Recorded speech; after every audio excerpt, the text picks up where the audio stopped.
What is up, guys? I am so appreciative to everyone who is watching this video and so thankful for all 600 subscribers to this channel. To show my appreciation, we are starting an ally tier list series where I'll be ranking all allies in the game based on how good I think they are. This series is inspired by Descrygaming and D20 naming their top 5 or top 10 allies in an aspect. The link to their videos are in the description below. But we'll be doing something a little bit different where we give every ally a letter grade. I made this list from Tier Maker and got all the images from Marvel CDB. This should include every ally up to January 2024, and today we'll be starting off with the leadership aspect. I'll do every aspect in the next few days. So for this tier list, I won't be holding being trait locked against an ally. That means if an ally has a powerful effect only for Avengers, I'll rank the ally for how good I think they are when paired with an Avenger. S tier are for allies that are auto includes. A tier are for very good allies that I usually try to include. B tier are for allies I'll slot in if I have an empty spot in the deck. C tier are for situational allies that need to be specifically built around in order to shine. And D tier are for allies I don't think are very good and have better alternatives. So let's go ahead and jump into it. So we're going to be starting off here with Adam Warlock. He is a 3-cost ally with 1 thwart, 1 attack, and 3 hit points. He has a response after Adam Warlock attacks or thwarts. Discard 1 card at random from your hand. If that card's printed resources has physical, remove 3 threat from a scheme. Energy, heal 3 from an identity.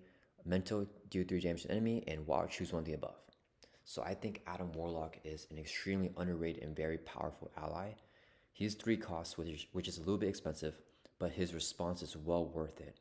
When I'm playing him and you have to discard 1 card at random from your hand, I'm usually picking the card because he will be the last step in the player phase.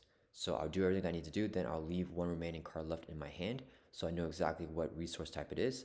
So when you're discarding 1 card at random, you can pretty much guarantee that it's going to be a physical if you need to remove 3 threat, or an energy if you need to heal 3 from your identity. I think especially in leadership, healing 3 from your identity is very valuable and is very hard to replicate. And also he's essentially thwarting for 4 or doing 4 damage if you have the physical and mental resource that you need for him. So taking 1 consequential damage, spending a resource to pretty much do 4 thwart or 4 attack per turn, he can do that 3 times. So that can be up to 12 thwart or 12 attack, and I think that is very, very powerful, in addition to having the ability to heal. So for this tier list, I'm going to be putting Adam Warlock in the A tier. I think he's a great ally, and whenever I'm playing leadership, I always try to include him. Okay, so next we have Ant-Man Hank Pym. He's a 0-cost ally with 2 thwart, 2 attack, and 0 hit points. But Ant-Man gets +1 hit point for each Pym counter on him. As an interrupt, whenever Ant-Man enters play, place 1 Pym counter on him to a max of 4 for each resource you overpay for Ant-Man's cost. So this ally reminds me a lot of the Wasp Aggression ally, but unlike her, he's not locked to a specific resource type, so she needs energy resources to overpay for her, and for him you can use any resource. So I think for me, to get the most out of him, I think that using 2 resources to play him, where he's a 2-cost ally with 2 hit points and has 2 thwart and 2 attack, that is an amazing stat line to shoot for. That makes him really, really cheap, and to have 2 thwart and 2 attack for 2 costs is very valuable. He can thwart for 2, attack for 2, and then just chump block. But he's very versatile, and if you only have 1 resource, then you just use 1 resource for him, and he can still either do a big thwart and attack or just chump block. And you have extra resources, then you can have him up to 3 or 4 hit points, and he's still doing a lot every single turn with the good stat line here. So I think for me, he's definitely going to also go in the A tier, where I want to include him in every single leadership deck. But I'm going to put him behind Adam Warlock, just because his effect, it's good for whenever you get him into play, but after he's in play, he doesn't really do anything else after that. While Adam Warlock has a very powerful effect that you can use every single turn. And it's not a force response, so you can choose whether or not you want to use it or not if you don't have the resources. Or if the card in your hand, if the last card in your hand is a good card that you want to keep. Okay, so our next ally here is Beast. He is a 4-cost ally, so pretty expensive. 2 thwart, 2 attack, and 3 hit points. As a response, after Beast enters play, search your deck and discard pile for a resource card and add to your hand. So when I'm playing Beast, I'm almost always getting a double resource from a discard pile. And if there are none in discard pile, then I'll get it from the deck.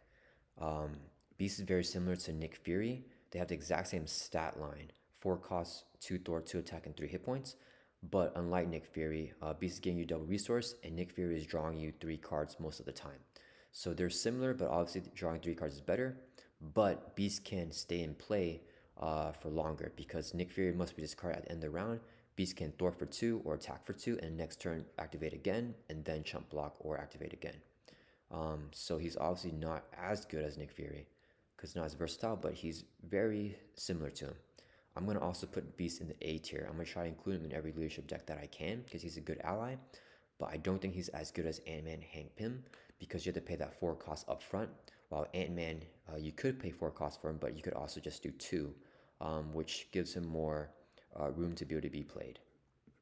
Okay, so for our next ally, we have Beta Ray Bill. This is a 5 cost ally, so he's super duper expensive. He's 1 thwart, 3 attack, 4 hit points. As a response, after Beta Ray Bill attacks and defeats a minion, remove 2 threat from the main scheme. Okay, so this is not very good. 5 cost is very, very expensive, and I think having 4 hit points and 3 attack is okay for that, but his 1 thwart definitely hurts. And I think the reason his thwart is low is because he can remove threat from the main scheme with this effect, but it's way too conditional. So it's not just after he attacks, but it's after he attacks and defeats a minion, and he can't just remove threat from any scheme, he has to remove 2 threat from the main scheme. So it kind of locks you if you need to get rid of a side scheme or if there's a crisis icon in play, so threat cannot be removed from the main scheme.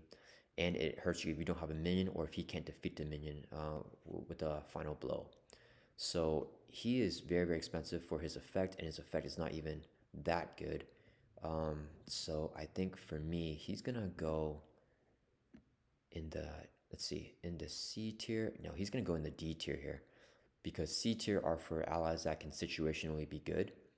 And I think that there might be situations where Beta Ray Bill is okay, but there's definitely better allies than him that can do his role better at almost any point. So I think that he's not going to be able to make it to C tier. Yeah, I don't think he's a very good ally. Okay, so next we have Black Knight. This is a 3 cost ally, 1 thwart, 2 attack, and 3 hit points. Black Knight's basic attack gains piercing. So he just has a very simple effect where he has piercing to remove tough. I think that this is a pretty decent ally. He's a decent stat line for being 3 costs. 1 thwart, 2 attack, and 3 hit points. It's very standard, taking 1 consequential damage for each activation, and pretty versatile. I think that he is gonna go in the B tier for me. So I'm not itching to include him in every single leadership deck, but if I have an empty spot on my roster, I don't mind putting him in at all.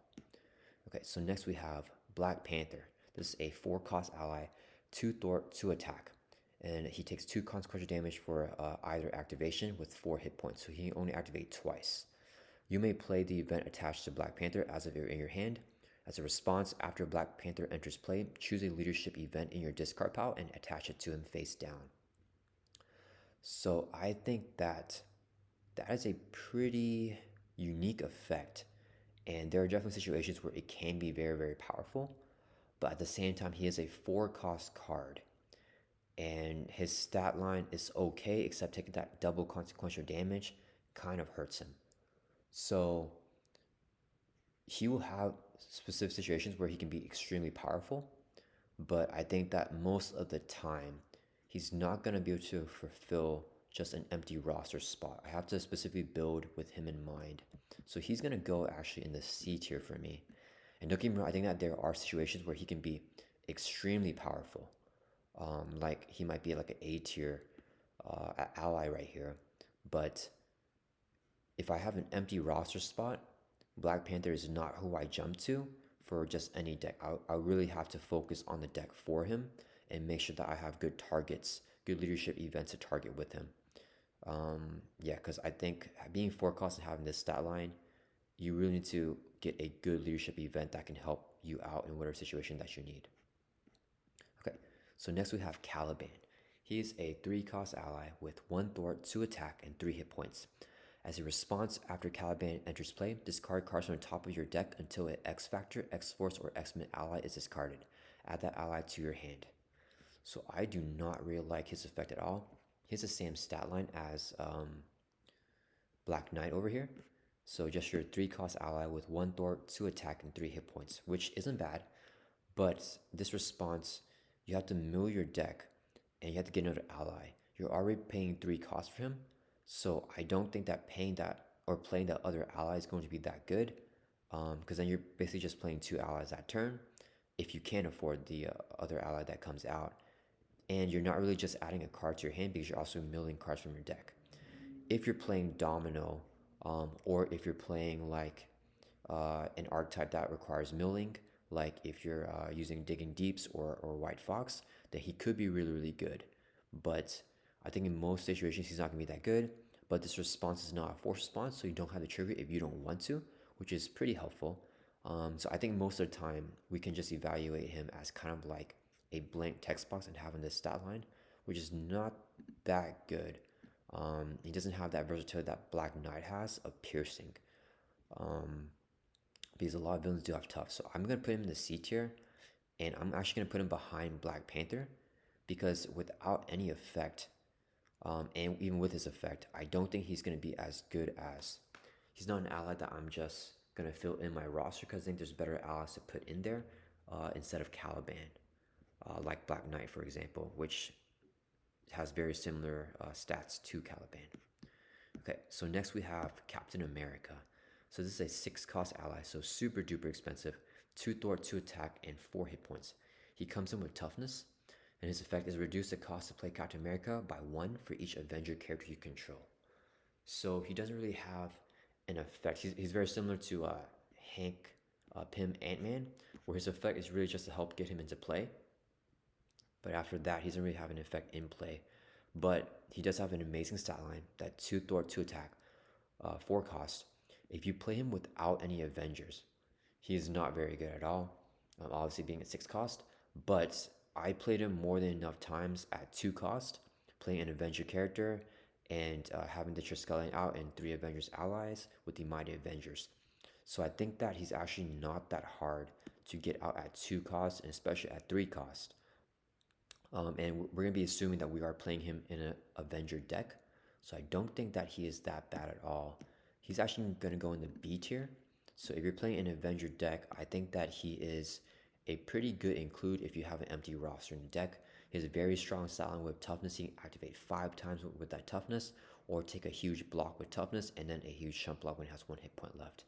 But his tempo is pretty low, just because you don't want him chump blocking on the first turn and dying unless you keep his tough on, which means you're not activating. So Black Knight gives you a little bit higher of a tempo, where if you play him, he can just attack, pierce out tough, and then jump block and die. Whereas Captain America, you kind of want him on the field a little bit longer. So I'm putting behind Black Knight here. Okay, so next we have Captain Marvel ally. She's a 5 cost ally with 2 Thwart, 3 attack, and she takes 2 consequential damage for attack activations. She has 4 hit points. As a response, after Captain Marvel enters play, discard the top 4 cards of your deck. If you discard a printed energy resource, deal 3 damage to an enemy. If you discard more than 1 printed energy resource, also stun the enemy. So this effect is not very good at all. I would love it if it was what you use to pay for her. So for this 5 cost here, it's very expensive, but if the effect was like, if you pay for it with an energy resource, then do 3 damage to enemy, and you pay for it with more than 1, then you can do that. I think that actually won't be bad, because she's so expensive anyways. But the fact that you have to discard top 4 cards of your deck, once again, similar to Caliban, it might be good in situations where you're milling the deck where you want cards gone, like White Fox or Digging Deep. But White Fox will help with the energy resource, but Digging Deeps are wild, so it has to be printed energy resource, so they won't even help with her effect in getting that triggered. So she almost has a blank text box, but this is a response, not a force response, so you can choose not to do it. But I don't think her effect is very good at all, and at 5 cost, taking 2 consequential damage for attack activations are not very good.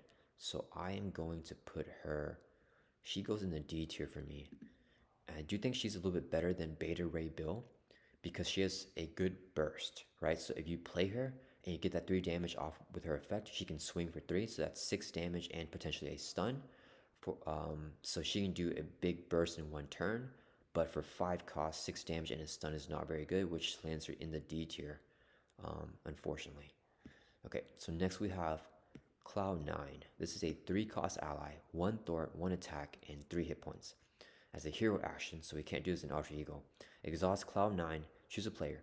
Until the end of the phase, each aerial character that player controls gains +1 Thor.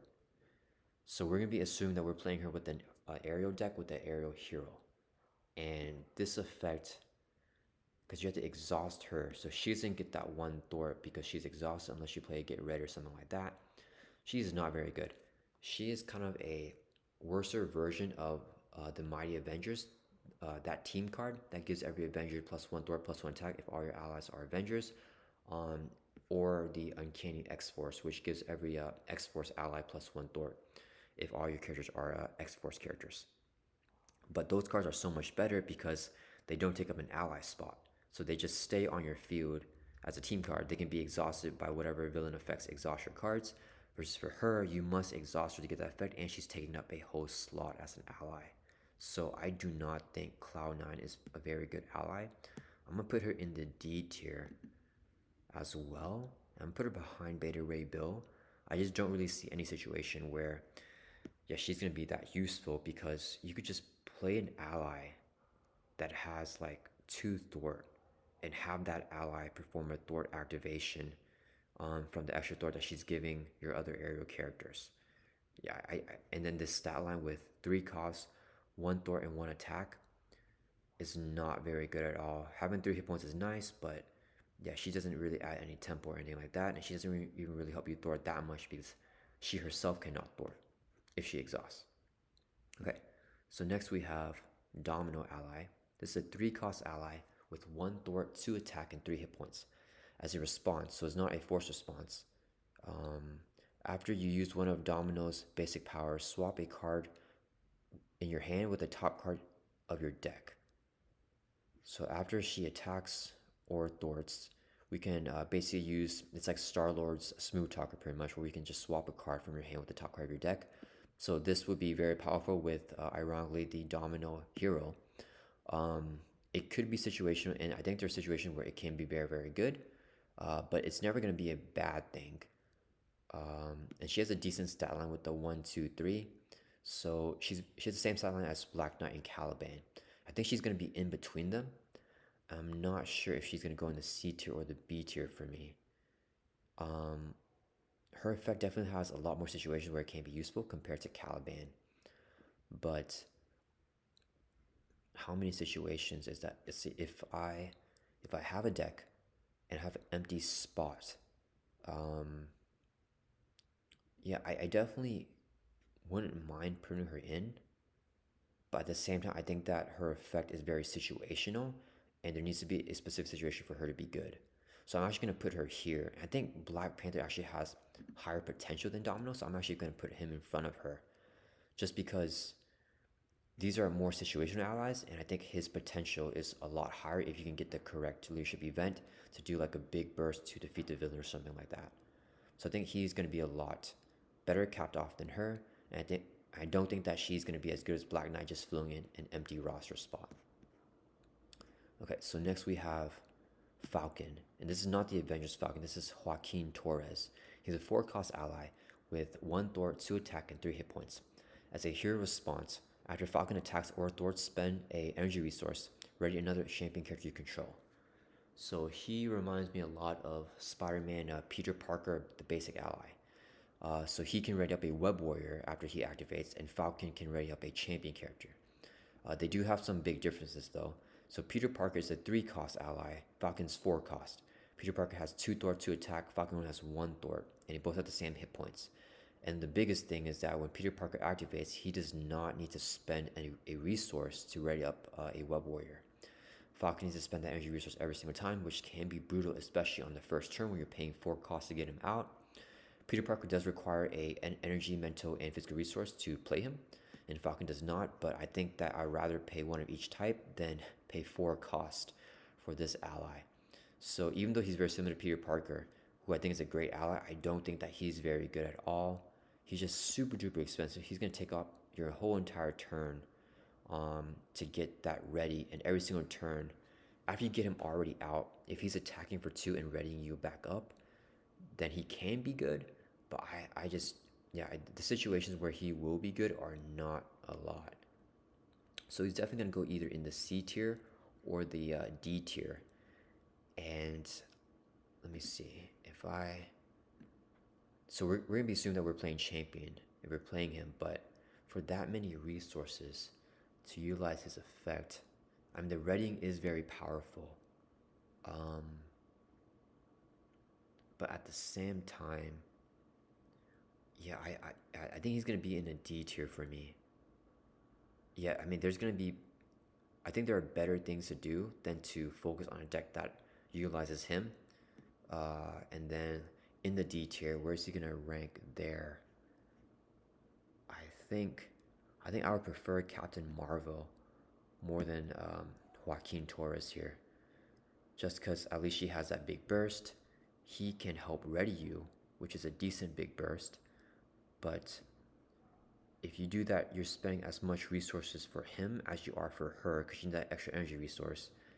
And then if he readies you up, if you're not swinging for at least 4, I mean, Captain Marvel is going to be more bang for your buck. So I think Captain Marvel is still a little bit better because she's hitting 3 and then swinging for 3, so that's 6. He's swinging for 2 on that one turn. Yeah, so even his burst is a little bit lower.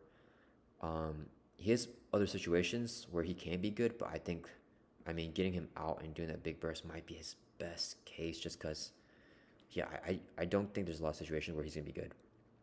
Okay, so next we have the Avengers Falcon here. He's a 4-cost ally, 2 thwart, 2 attack, and 3 hit points. As a response, after Falcon enters play, look at the top 3 cards of the encounter deck. For each treasury card looked at this way, remove 1 threat from a scheme. So he's definitely not as bad as Falcon because he has a lot more situations where he can't be played with that 2 thwart, 2 attack stat line. And he can also look at the encounter deck. So you get to look at it a little bit, but you cannot manipulate the encounter deck.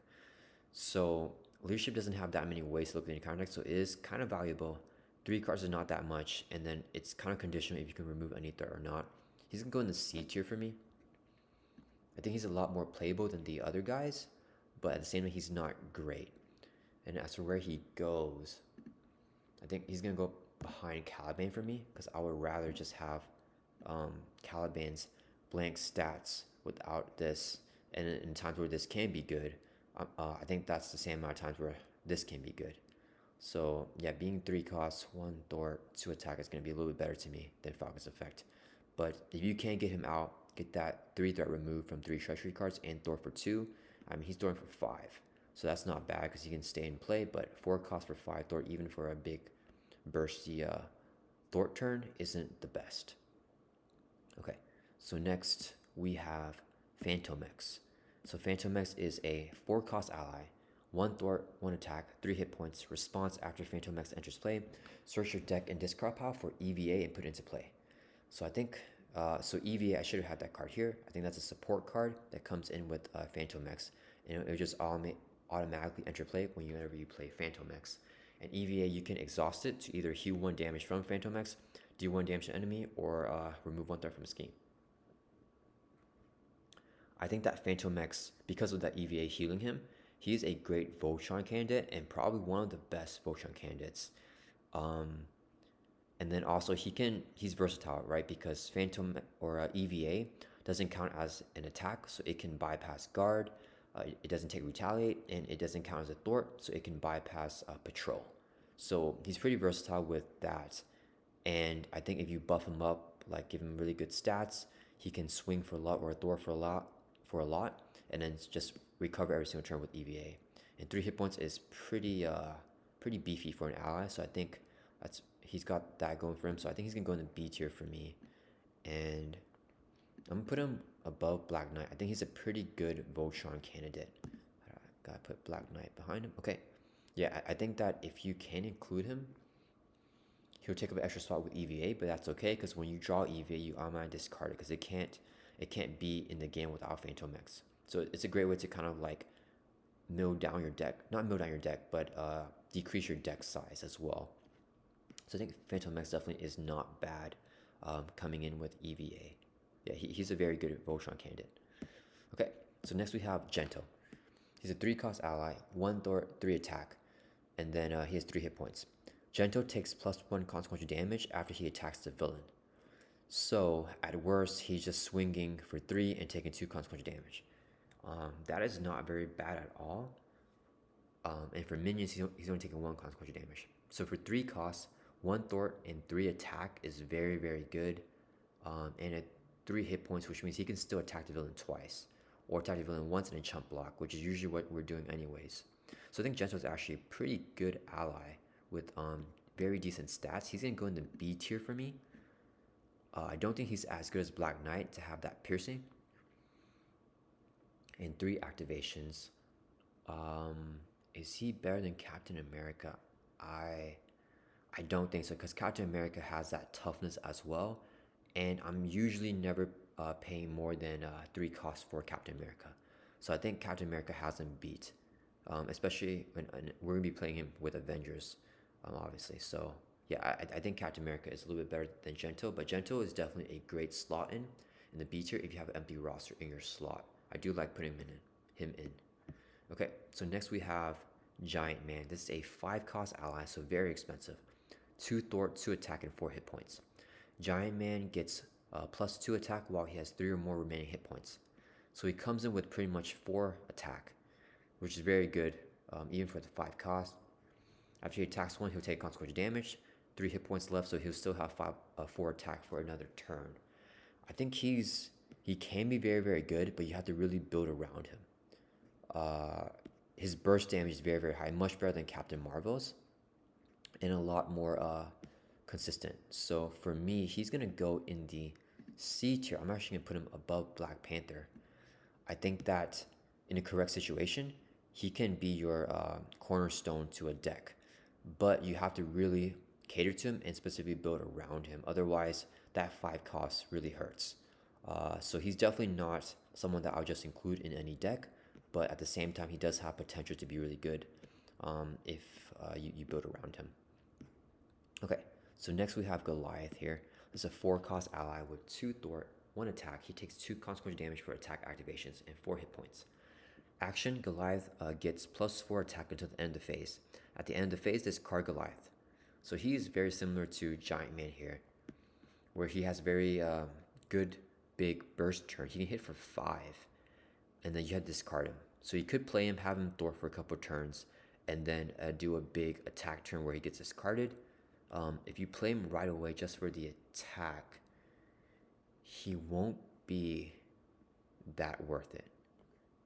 You could rapid response him, but then he's not doing anything until, because he gets his card at the end of the phase. So I don't think he's very similar to Giant Man, right? Giant Man right here, but I don't think he's as good as Giant Man, even though he's a little bit cheaper. Just because Giant Man can get bigger attacks off.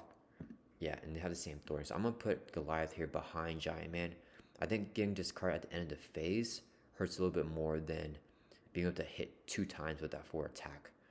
They both have the same hit points and same thwart, but I do think Giant Man is a little bit better. Okay, so next we have Havok. This is a 4 cost ally with 1 thwart and 2 attack, and there's no consequential damage for his attacks. He has 3 hit points and has a force interrupt, so we must trigger it. When Havok attacks, discard the top card of the encounter deck. For each boost icon discard this way, Havok gets +1 attack for this attack and takes +1 consequential damage. Okay, that is a pretty terrible effect. I think at best we can hope for discarding 2 boost icons. So he's swinging for 4, takes 2 consequential damage, and then he can either chump block or swing again next turn and hopefully get 3 or more boost icons for that second attack. But even in that best case scenario, 4 costs for 4 attack and a chump block is not very efficient. And if there's no way to control that, right? So you might just get no boost icons where he can, technically vulture himself forever. But if you get 1 boost icon, he's not doing that much for 4 cost. He's only doing 3 damage. And then if you get 3, sure, you're hitting for 5, but then he'll insta die. So if he's 4 cost and you swing for 5, 4 cost for 5 attack is just not very good. For 6, even for 6 is not very good. So Havok is going to have it's pretty terrible. I don't think even his burst is not good. So he's not good enough to be.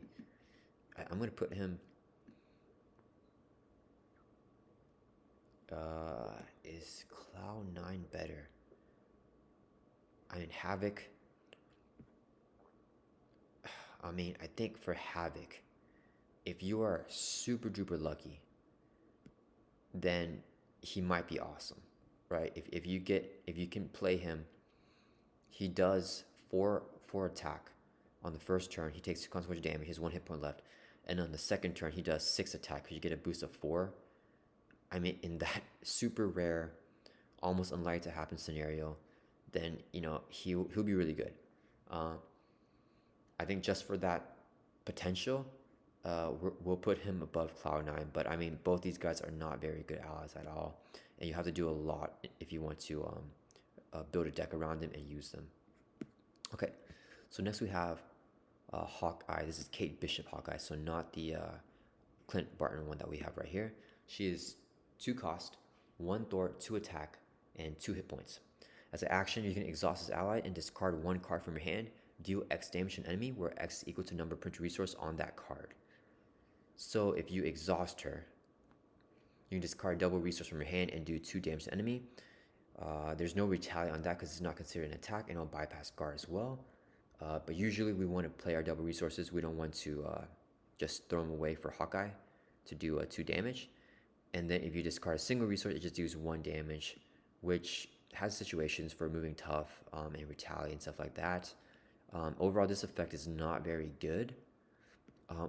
I wish if she had 2 thwart and 1 attack, this effect would be a lot better, because then this effect would be equivalent to almost her attacking, except you have to spend a resource, and then you can ignore the retaliate and consequential damage, and she can thwart for 2 if you need it. But being a 1 thwart 2 attack doesn't really synergize well with the effect. But at the same time, she's a 2 cost ally with a 1/2/2 stat line, which is very, very good. So even though her effect doesn't really have much synergy with herself, she just has really good stats and a really good cost, being 2 costs. So I mean, she's gonna be in the B tier for sure. And let's see, would I include her? I wouldn't include her more than these guys here, but I mean, if I have an empty spot in my roster, she's definitely welcome to fit in. Just being a 2 cost ally with 2 attack, she can just come in, swing for 2, and then chump block. So I mean, if you just ignore the effect, I mean, she's definitely just still has a great stat line there, so she's not bad. Okay, so next we have the OG Hawkeye, Clint Barton.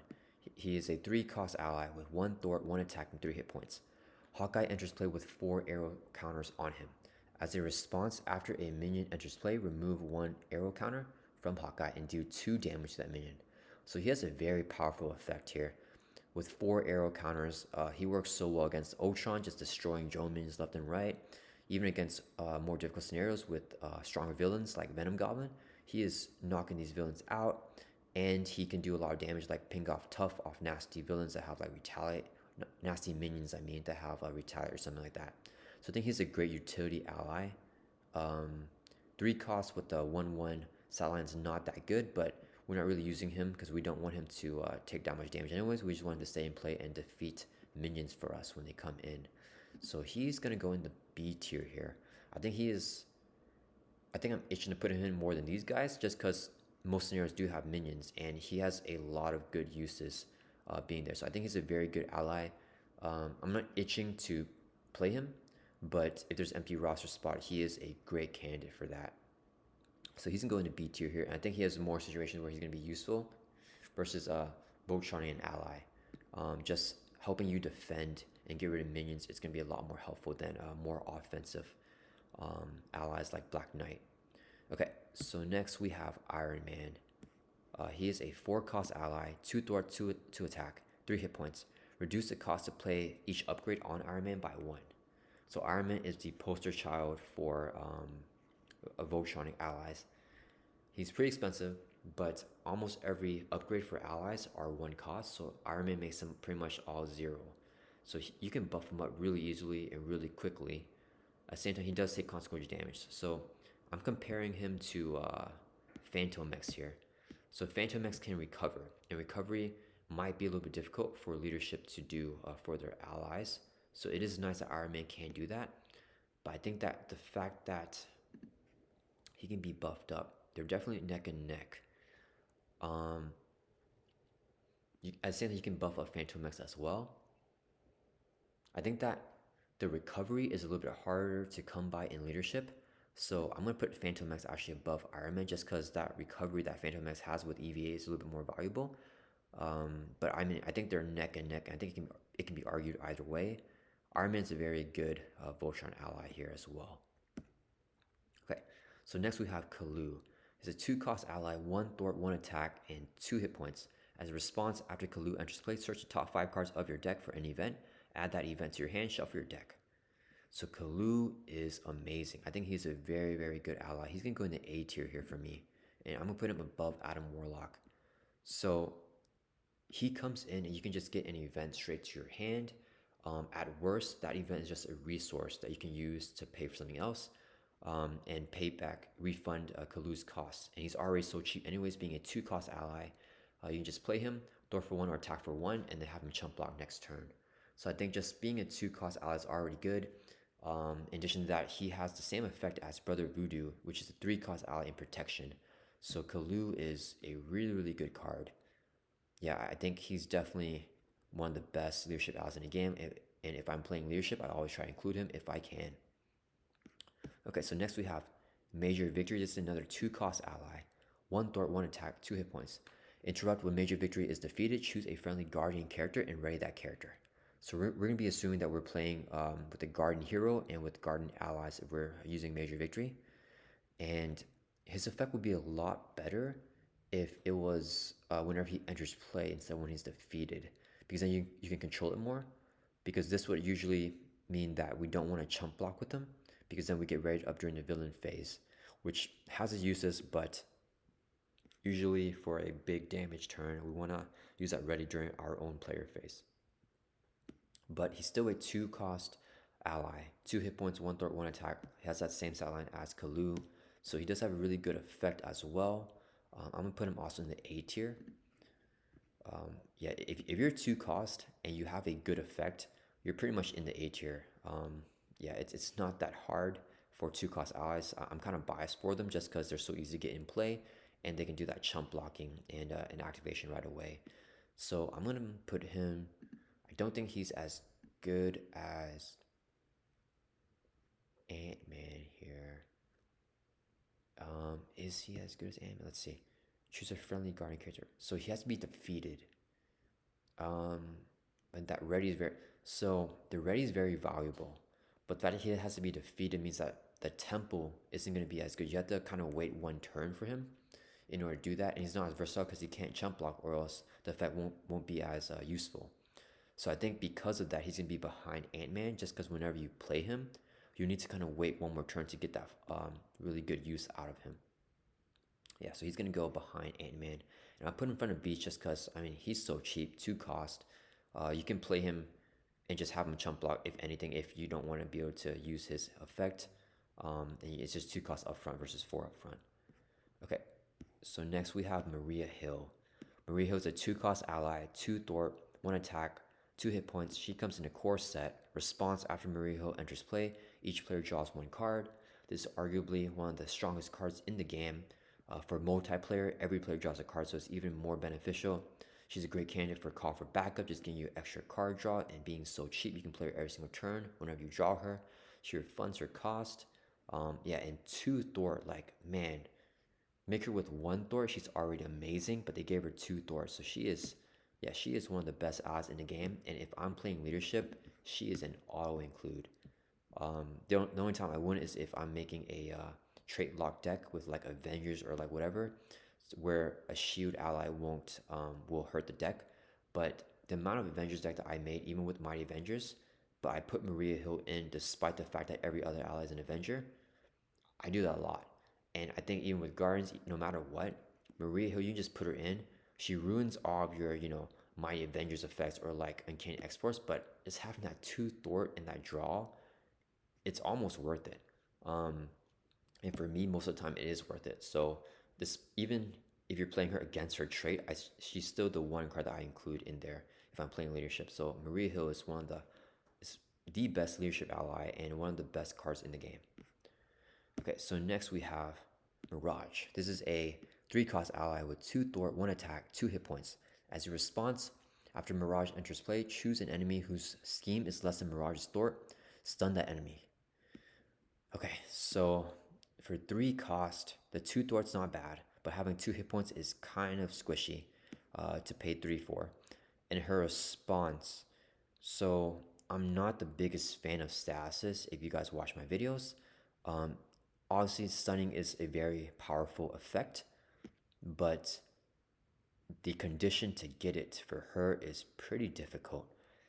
Iceman just got announced, so I think for him, since he's decreasing the villain's scheme and attack with his frostbites, she might be more useful on him. But for any other hero, unless you buff her before she enters play, like buff her Thor or something like that, or if you what's it called, like debuff the villain, there's not much way to get that, because if you just stun a minion, that's not very valuable at all, especially if the minion has less than 2 thwart. That means it's probably not a strong minion anyways. Yeah, I don't think Mirage is a very good ally for 3 cost. Same time, let's see, is she terrible? No, there's definitely really good situations for her. She's gonna go in C tier. There's situations where she can be very good. She doesn't have anyone else that does what she does in leadership, so she's very unique in that way. It's just very situational. So she's gonna go in the C tier, and I think I'm gonna put her behind Falcon, just because Falcon is so much stronger stat wise, and getting that stun with her and then having her thwart, that very hard to get that condition for that stun. I think for 3 costs is not gonna be worth it. Okay, so next we have Patriot. He is a 3 cost ally with 2 thwart, but he takes 2 consequential damage for thwart activations, 1 attack, and 4 hit points, so he's pretty beefy. Hero response after Patriot enters play, so we want to play him in hero form basically, because if you play him Archer Eagle, you won't get this response. Choose a champion character. That character gets +1 to each of his basic powers until the end of the round. So he is, we're going to assume that we're playing him with champions, and let's see, so he can give that to himself, so he can have 3 thwart and 2 attack. Coming in and thwarting for 3 costs is pretty good, and he can still either attack next turn to ping off a tough and a chump block, or just do another big thwart for 2. So he's not terrible, and then you can also use this for your hero if you're playing a champion hero. I don't think he's a bad ally at all. I think if you're playing champions, he's a great ally to fill in for your roster. And his effect is pretty non-situational, like it can be good pretty much all the time. Coming in for 3 costs and being able to thwart for 3 if he puts that on himself. So he's very similar to Gento to me, but the thwarting variant. So he can thwart for 3 and then thwart for 2. General can swing for 3 and then swing for 3. I think I'm gonna put him, let's see, but then his versatility, you can give that +1 to your hero. So I'm actually gonna, so if your hero gets a lot of readies, then it makes him even more powerful. So he's actually gonna go above Gentle, just because he has the versatility of giving it to your hero. But yeah, they're very similar to me. So next we have Pixie, and it's another 2 cost ally, so you know we're gonna put her pretty high. She has 1 thwart, 2 attack, but she takes 2 consequential damage for attack activation. So she has 2 hit points. So if she attacks, then she dies. As a response, after you play Pixie from your hand, so it has to be from the hand, add an X-Men ally from your discard pile to your hand. So that is a very, very good effect to basically tutor an X-Men ally. But it has to be from discard pile, but still, she's pretty much refunding her cost. So she reminds me a lot of Kalu, where you pay her for 2 cost, and then with Kalu, he's letting you draw, or like get a draw, basically kind of like Maria Hill. And then for Pixie, she's helping you get an X-Men ally. So in some situations, if you get a really good ally that you need to play that turn, she can be very, very good. But the fact that it needs to be in a discard pile, and the fact that if she attacks, she gets defeated, she's not as good as Kalu and Maria Hill. So but she's still an A tier. So if I'm playing X-Men leadership, I think that I am itching to include her, because she has a very good effect. And is she as good as, I think she's better than Major Victory, being able to tutor that card to your hand. And you can play that X-Men ally right away because she's so cheap anyways. And then is she as good as Ant-Man, Hank Pym? Ant-Man has that versatility. I think she's actually better than Ant-Man, right? So if you're playing an Avenger deck with Ant-Man, or you're playing an X-Men deck with Pixie, I think that Pixie is actually going to be a lot better because she can get that card to your hand for the 2 cost, If you really need to attack, she can attack for 2. If not, she can just throw for 1 and a chump block. And I think for early game, the throwing for 1 and chump block is not bad at all. So I'm gonna put her above Ant-Man. I don't think she's as good as Adam Warlock, just because Adam Warlock can be so powerful. I think Adam Warlock is one of the strongest allies in terms of like his ability to do damage and his ability to thwart with this effect right here.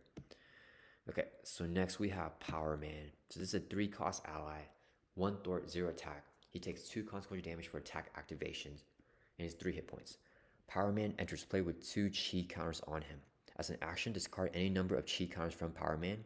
He gets +2 attack for each chi counter discarded this way until the end of the phase. So he reminds me a lot of Giant Man and Goliath. They kind of fit in that similar archetype where they can do a big burst damage turn. But I do like Power Man a lot more than the other two, because he comes in with those chi counters, and then you can discard 1 or 2. He can thwart twice, and you can do a big damage with him, and then bring him back with rapid response, and he can just do that again because he's not limited to the amount of times you can do this per phase. So I think Power Man is going to be the better of the two in terms of versatility. So there's going to be a lot more situations. Even if you're not building around Power Man, you can still use them and do a lot with them. So he's actually going to go in the B tier, right? If I'm playing an Avenger deck or any leadership deck that has empty spots on the roster, I think Power Man is a great addition to that because he's able to swing for 4.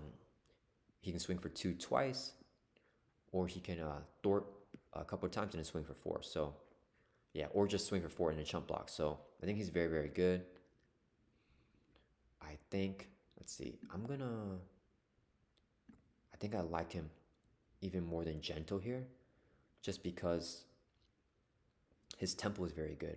Right? So you play him right away, you can immediately swing for 4, and you can immediately chump block, right? You can get the full effect out of him right away. Just swing for 4 and chump block, and then he's versatile in the way where you can thwart first with him as well, and then do that damage later. So he's actually going to go above Gentle for me.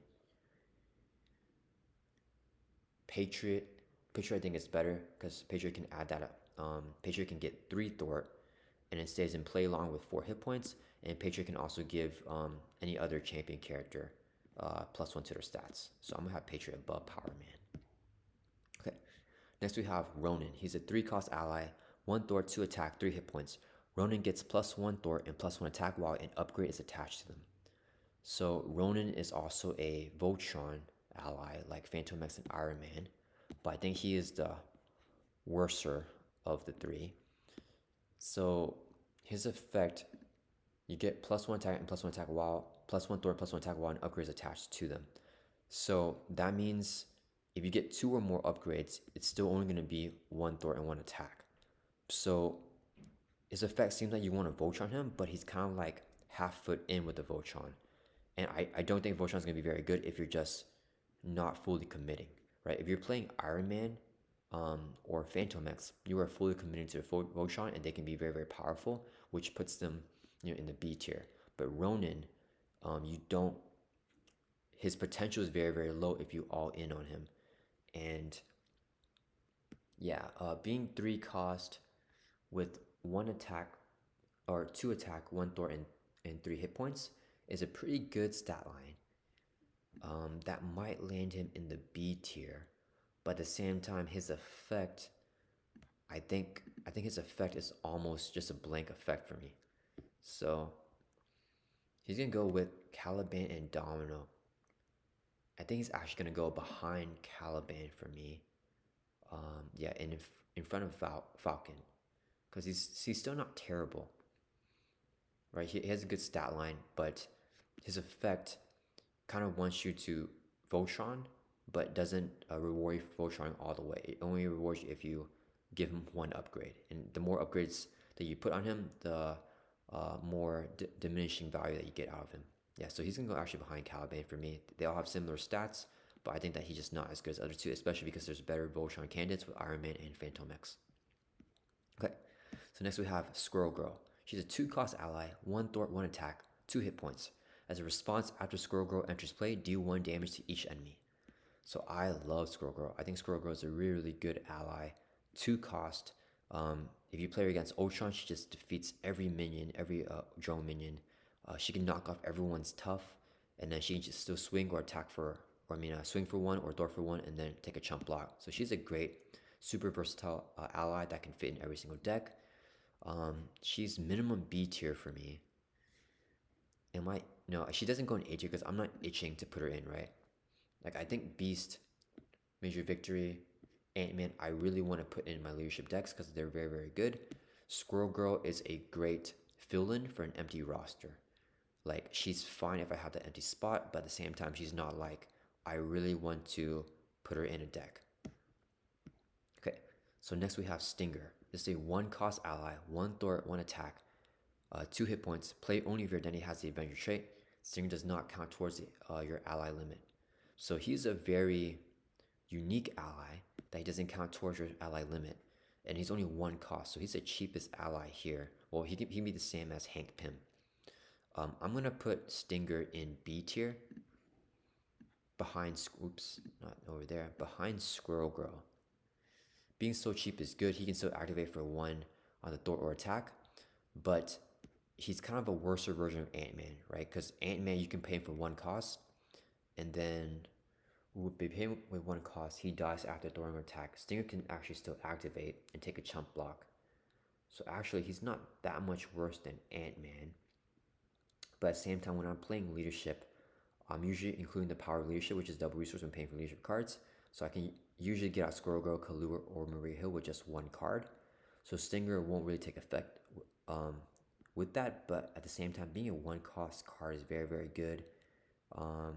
Yeah, he's like Blade, right? You can just pay him, and then unlike Blade, he can actually activate for free, and then still take a chump block. Yeah, I think he's a very good ally. He's still not an ally that I want to really include, but if there's an empty spot, he's more than welcome because he can easily fill any spot being so cheap. Yeah, so he's definitely not bad, but I think just having the not the most amazing effect, and it being 1 thwart and 1 attack keeps him in the B tier, like with Squirrel Girl. Because with Kalu and Major Victory and Pixie, they have really amazing effects with that 1 thwart, 1 attack sideline. Even though Pixie has 2 attack, but it's balanced out by if she attacks, she gets defeated. Okay, so next we have Sunspot. He is a 3-cost ally, 1 thwart, 2 attack, 2 hit points, which is kind of low for being 3 cost. As a response, after you play Sunspot from your hand, so it must be only from your hand, choose a player. Deal 1 damage to the villain and each minion engaged with the chosen player for each energy resource used to pay for him. So you can't overpay for that. So if you use 3 energy resources at best, you can get him into play, 3 damage to the villain and every minion engaged with you, which is very, very good if you can get that value. Having a 1-2 stat line is decent for 3 costs, but that 2 hit point is kind of low. So he's a little bit under the curve for a 3-cost ally. But his effect is very, very good. And even if you use 1 energy resource, doing 1 damage to everyone, it's kind of like a Squirrel Girl, like a pseudo Squirrel Girl right there. He's similar to Squirrel Girl. I think that if I have an empty roster, an empty spot on my roster, I definitely want to include him. He's not a bad ally by any means, so he's going to go in the B tier here. And where he goes, he's very high tempo. Because of that 2 hit points, it forces you to either throw or attack and have him chump block. I'm going to put him, he's kind of situational at the same time. I think for minion clearing, he can be very, very useful. And even if you only have 1 energy resource, I mean, he can still be very, very useful. If you use the power of leadership, it's guaranteed 2. Yeah, I think he has a very good offensive effect. So I'm going to put him in the B tier in front of Captain America just because Captain America is kind of lower on his tempo and Sunspot is a lot higher tempo. Okay, so next we have U.S. Agent. This is a 3-cost ally, 1 thwart, 1 attack, 5 hit points, which is pretty high. He's retaliate 1. So for 3 cost, 1 thwart, 1 attack is pretty terrible. 5 hit points makes him very beefy, but his tempo is just terrible. Yeah, he is just like a much slower version of Captain America. And I don't know if they intend him to be that way. Because he's supposed to take over the mantle of Captain America. I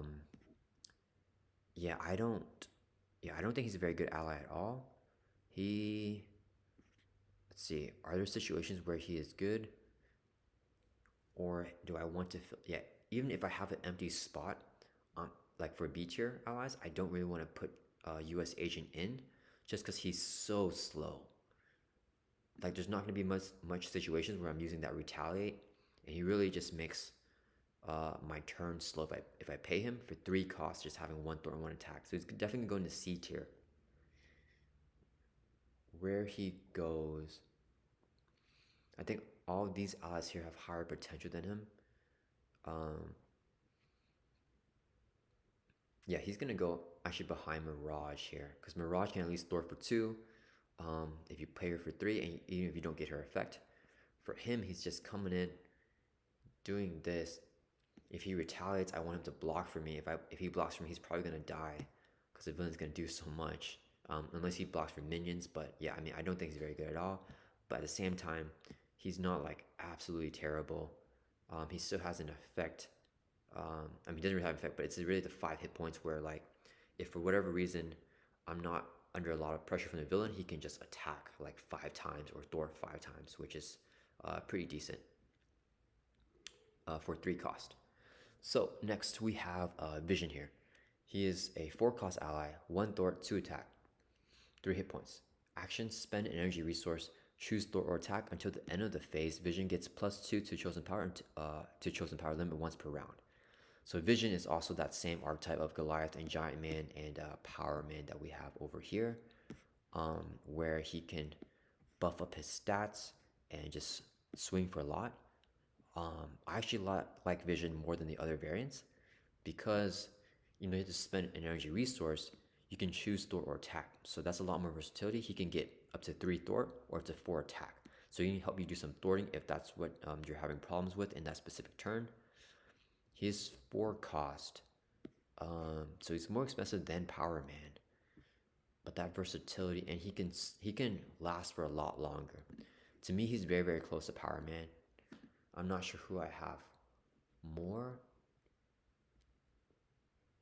I think Vision has more versatility, but Power Man has that more potential for attacking if that's what you're looking to do. But at the same time, Vision can still just swing for 4 multiple times. It's really the cost that's putting me back from putting. Yeah, but I think I'm gonna put him above Power Man just because of that thwarting, right? You can, if your issue is thwarting Power Man, like if the threat is accumulated to a lot and you need a big thwarting turn, Power Man is not really gonna help you out. Vision can ideally thwart for 3 turns, and he can really help you get that down. So I think just having that ability to also thwart and attack makes Vision a little bit more better. But if it was only attack, I think Power Man is for sure better. But yeah, I do like that he has the versatility to thwart. Okay, so next we have White Tiger. This is a 3 cost ally, 2 thwart, 2 attack, 2 hit points. So the 2 thwart, 2 attack is great, and then the 2 hit points is not that good for a 3 cost ally. Her response: after you play White Tiger from your hand, draw X cards to a max of 3, where X equal to the villain's stage number. If the villain has no stage number, draw 1 card. So she's max drawing you back 1 card for her 3 cost, and at most, if you're facing a villain on stage 3, she's drawing you 3 cards.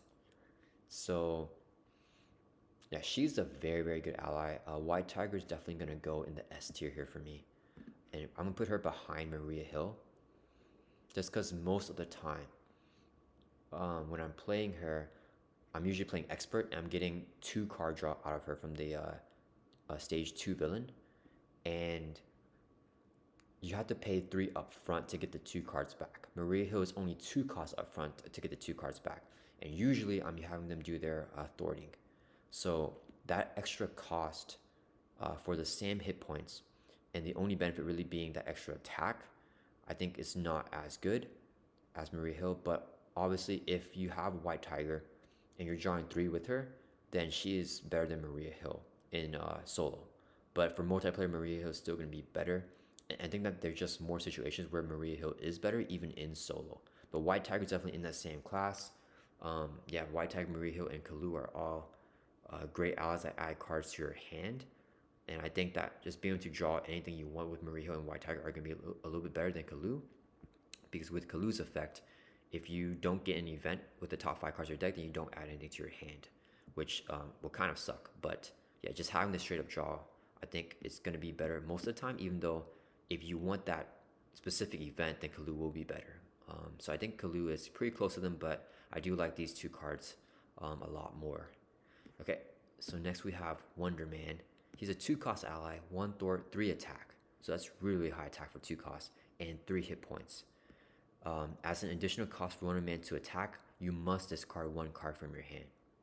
So Wonder Man has an amazing stat line here. For 2 costs, 1 thwart, 3 attack, and 3 hit points. That is insane. But you must discard 1 card from hand for him to make an attack activation. So one really nice thing that I like to do with him is just play him and have him thwart, because he's still thwarting for 1. And then if you really need that attack and you have that extra resource in your hand, you can discard to have him swing for 3. If you play him for 2 costs and you discard a card, so basically 1 more resource to have him swing for 3, it's 3 costs for him pretty much, right? Because adding that 1 discard for him to swing for 3, that is pretty good for an ally, right? For a 3-cost ally to swing for 3, that's good.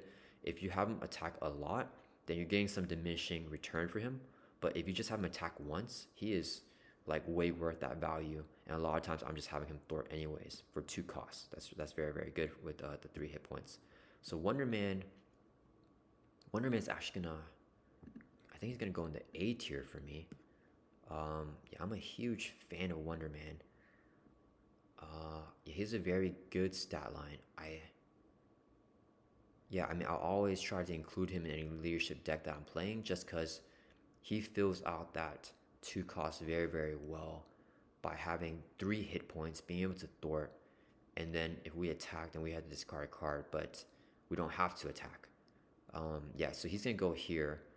I don't think he's for sure not as good as Major Victory, because Major Victory can get that ready on your Guardian, assuming you're playing Guardians. And then I don't think he's as good as Beast, just because if you're discarding that card, he's going to be a little bit expensive, and Beast helps refund his cost, even though he's more upfront. I think Beast is better than Wonder Man here, but Wonder Man is an amazing ally and definitely one of my favorites to play. So I'm going to put him in the A tier here. Okay, so now we're at the last ally, and we have Yondu. He's a 4-cost ally, 2 thwart, 1 attack, 2 hit points. Yondu's attacks gain ranged, so he can ignore retaliate. So Yondu is also a great candidate for Voltron. So you just want to keep him in. He doesn't take consequential damage for his attack activation, so he can just swing for 1 every single turn. Unfortunately, he's 4 costs, which is very expensive. The fact that he ignores retaliate is good, since the ignore retaliate is very, very good because it helps him with Voltron, because he's not taking retaliate or consequential, right? Having that doubled up is very, very good in his kit. But at the same time, if you are Voltroning, you're usually putting everything you want on the ally, because you want to all in, right? And you can just give them a sidearm, right? So I can just give Iron Man a sidearm or give Phantom X a sidearm to give him that ranged anyways. So I don't think the range is super duper valuable on a Voltron ally, but the ignoring consequential damage is very, very good. Because of that, I think it's nice that Yondu doesn't need to recover, similar to Phantom X, but I think Phantom X just does it better, just because he has more versatility. He has 1 more hit point in case you get stuff like a concussive blast. So I think for me, Phantom X kind of replaces Yondu with that EVA, healing him for 1. So I'm gonna put,